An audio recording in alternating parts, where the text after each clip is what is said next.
Bonjour, bienvenue sur Passionné de Novela, votre chaîne préférée qui vous propose le résumé de vos séries préférées. J'espère que la santé est au rendez-vous. Moi aussi, ça va. Dans cette vidéo je vais vous faire le résumé de l'épisode 28 de votre série préférée Passion amoureuse. Si vous êtes nouveau sur la chaîne, alors abonnez-vous et activez la cloche de notification pour ne rien rater.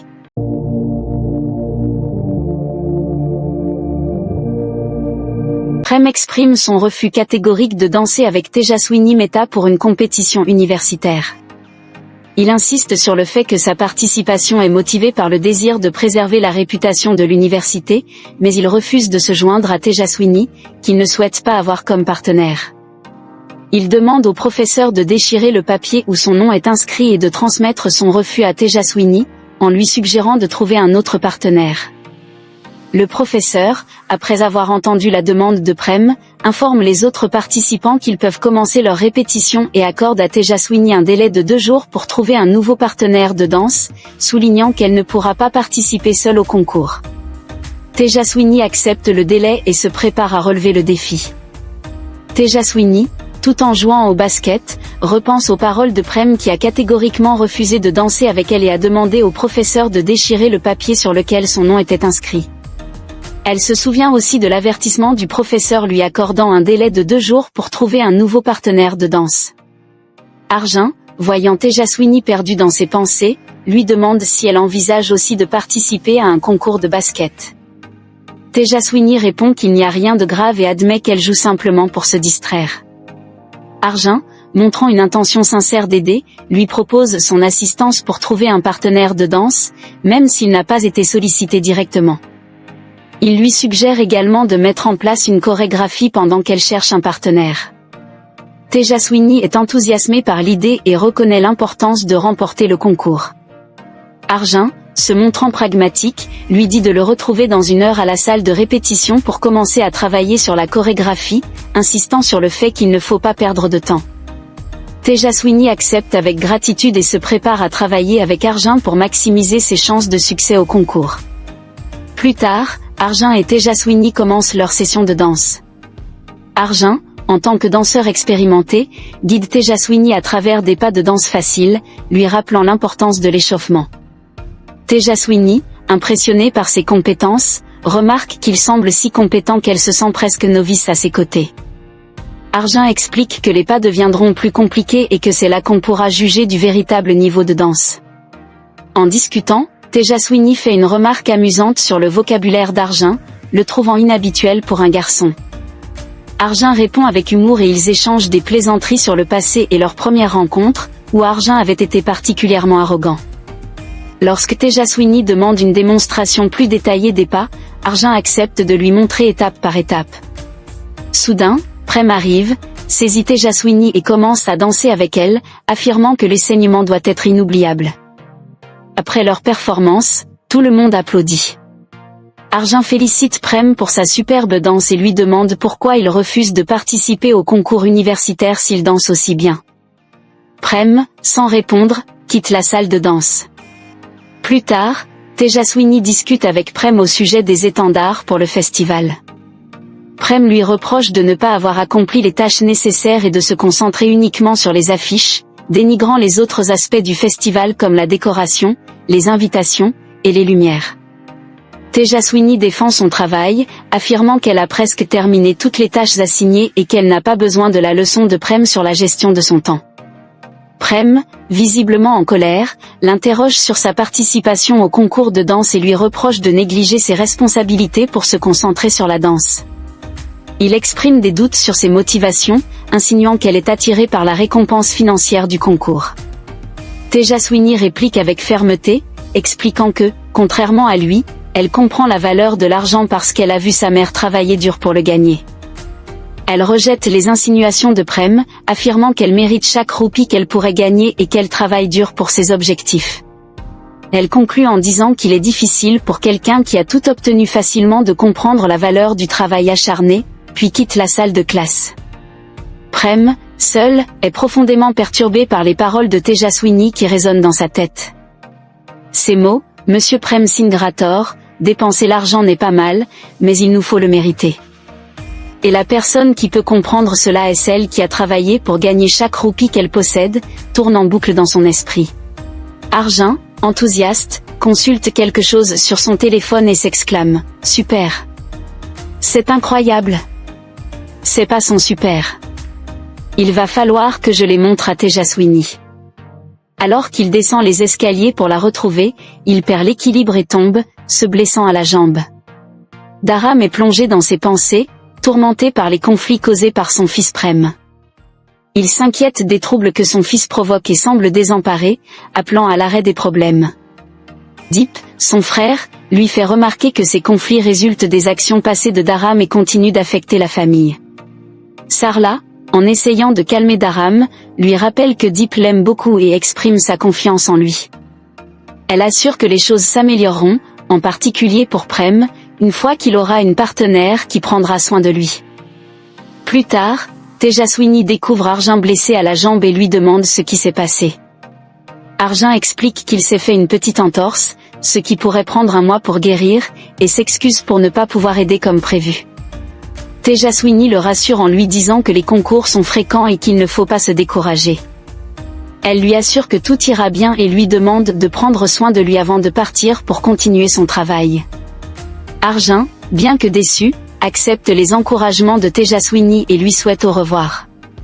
Prem, au téléphone avec sa mère, lui assure qu'il prend bien ses médicaments et qu'il rentrera ce soir en bus. Alors qu'il raccroche, le conducteur du bus demande les billets. Prem annonce qu'il a un billet pour Aipipla, puis monte dans le bus. À bord, un groupe de garçons bruyants commence à perturber l'atmosphère, faisant des commentaires inappropriés et harcelant une passagère, Preeti. Ils se vantent de leur pouvoir et de leur influence, menaçant le conducteur. Prem observe la situation et tente de garder son calme, sachant que tout conflit pourrait nuire à l'image de son père. Malgré ses efforts pour éviter la confrontation, il intervient lorsque l'un des garçons se rapproche de Preeti.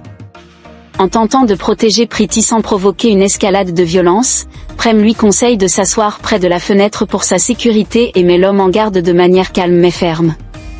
Les garçons, choqués par l'intervention de Prem, se calment peu à peu. Preeti remercie Prem pour son aide, et il lui répond poliment. Le receveur annonce que le bus va s'arrêter pendant 10 minutes pour permettre aux passagers de se ravitailler et demande à tout le monde de descendre. Les passagers, y compris Preeti, quittent le bus, mais Prem reste à l'intérieur et s'endort, épuisé par les événements et les tensions de la journée. Preeti demande à un homme où se trouvent les toilettes. Il lui indique le chemin, lui disant qu'elles sont à gauche, mais qu'il lui faudra marcher un peu plus loin. En se dirigeant vers les toilettes, Preeti a la sensation d'être suivie. En sortant, elle est surprise par quelque chose ou quelqu'un. Pendant ce temps, Tejaswini, préoccupé par l'absence de Preeti, essaie de l'appeler, mais le numéro ne passe pas, indiquant que le téléphone est hors service. Elle s'inquiète car le bus est sur le point de repartir. Aju, qui est avec Vinay, mentionne que le bus arrive rapidement et prend un appel.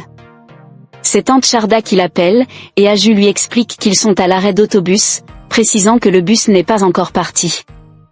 Preeti se retrouve confrontée aux hommes qui l'avaient harcelée dans le bus. Il la force à se rapprocher d'eux en la complimentant de manière menaçante.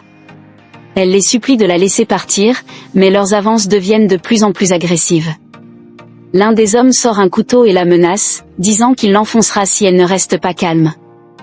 Le receveur, préoccupé par le départ imminent du bus, appelle les passagers à monter à bord.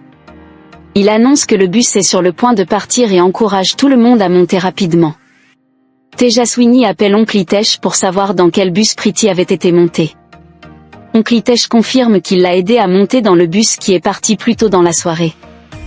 Tejaswini, inquiète, lui dit que le bus est maintenant vide et que Preeti n'est pas à bord. Elle a tenté plusieurs fois de joindre Preeti, mais son téléphone est éteint. Oncle Hitesh commence à s'inquiéter également, et Tejaswini promet de réessayer. Tejaswini tente de joindre Preeti à nouveau sans succès, se préoccupant de sa sécurité. Elle se dit qu'elle espère que Preeti va bien. Pendant ce temps, Prem se réveille juste avant que le bus ne parte et se rend compte que Preeti et les voyous ont disparu. Il descend rapidement du bus, déterminé à retrouver Preeti et à comprendre ce qui s'est passé. Devant les toilettes, Pretty est retenue par les 3 hommes qui continuent leurs avances agressives. Ils se moquent d'elle et la menacent. Prem arrive sur les lieux et tente de les arrêter. Les hommes, voyant Prem, se moquent de lui, le défiant avec leurs armes. Prem se bat courageusement, mais l'un des hommes le blesse avec un couteau. De l'autre côté, Tejaswini continue d'appeler Pretty, mais son téléphone indique que le numéro est hors de la zone de couverture. Inquiète, elle court vers le bus à son arrivée, appelant désespérément le nom de sa sœur. Elle demande aux passants s'ils ont vu une jeune fille petite, espérant avoir des nouvelles de Pretty. Tejaswini, inquiète et furieuse, confronte Prem lorsqu'il arrive avec Pretty, qui est en larmes. Elle l'accuse violemment d'avoir fait du mal à sa cousine. Prem tente de se défendre, mais Tejaswini, submergée par la colère, lui donne un coup là où il a été blessé. Elle est déterminée à lui faire payer pour ce qu'elle croit être sa faute. Pretty, malgré ses larmes, essaie de calmer Tejaswini et explique que c'est Prem qui l'a sauvée des hommes menaçants. Elle raconte comment Prem s'est battu contre les agresseurs et l'a protégée. Elle précise qu'il a même proposé de la ramener à la ville de Raipipla et de la déposer à l'université. Tejaswini, réalisant l'innocence de Prem et l'ampleur de la situation, commence à comprendre la vérité. Elle est encore sous le choc, mais elle écoute Pretty, qui confirme que Prem l'a aidée plutôt que de lui faire du mal. Tejaswini, réalisant son erreur, commence à exprimer sa gratitude envers Prem pour avoir sauvé Pretty. Elle admet qu'elle a agi sur un coup de tête et reconnaît que Prem a agi avec courage et intégrité. Pretty confirme que sans l'intervention de Prem, elle aurait pu se retrouver dans une situation bien plus grave, voire tragique.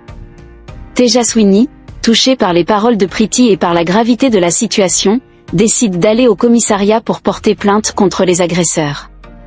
Elle se préoccupe également de la blessure de Prem et veut le faire soigner. Prem, bien que reconnaissant que Tejaswini ait compris la situation, souligne qu'il est important de ne pas se laisser guider uniquement par des principes rigides. Il insiste sur le fait que chaque situation est unique et mérite une approche adaptée.